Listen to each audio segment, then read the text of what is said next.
Burger কিন্তু সব বাচ্চাগুলোই পছন্দ। সেরকম আমার মেয়েরও কিন্তু অনেক অনেক পছন্দের খাবার। আমার মেয়ে কিন্তু ফাস্টফুড খাবার খাইতে অনেক পছন্দ করে। আর রেস্টুরেন্টের বার্গার কিন্তু অনেক সময় ভালো থাকে না, অনেক দিন বানাই তারা রেখে দেয়। আর যদি ঘরে বই বানাই দেওয়া হয় আর তাহলে তো অনেক মজাই হয়, স্বাস্থ্যকর হয়, আর বাচ্চারাও কিন্তু খুশি হয়। এই তো, আর এই রুটিগুলো কিন্তু স্কুল থেকে পাইছে। আমার মেয়ে স্কুল থেকে প্রত্যেক দিন 2টা রুটি পায়, ডিম পায়, কলা পায়, মানে এক এক দিন এক এক রকমের খাবার দেয়।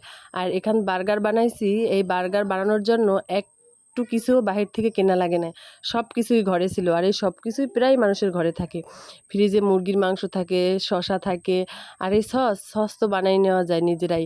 আর আমি তো এই সসগুলো নিজের হাতে বানাই নিছি। আর এই যে সুন্দর করে রুটির উপর সব কিছু দিয়ে সাজাই নিছি। আর ভিডিও দেখতে দেখতে কিন্তু সব কিছুই দেখে নেবেন যে কিভাবে বানাইছি। এই তো কথা বলতে বলতে আমার বানানো শেষ, প্রায় আরেকটা বানাইতে লাগিয়ে গেছি। এই যে আরেকটা বানাইতে আসি, কারণ 2টা রুটি পেয়েছি, 2টাই বানাইতে আসি। আর আজকের রুটিগুলো কিন্তু অনেক সুন্দর, আর স্কুলের রুটিগুলো আসলেই অনেক মজার। আর অনেকেই বলে নাকি খারাপ, কিন্তু আমাদের স্কুল থেকে এখন পর্যন্ত খারাপ হয় নাই।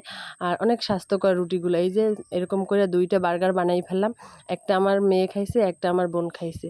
আমার মেয়ে খাইয়ে অনেক বলছে, আম্মু অনেক ভালো হয়েছে, আরও একদিন বানাই দিও।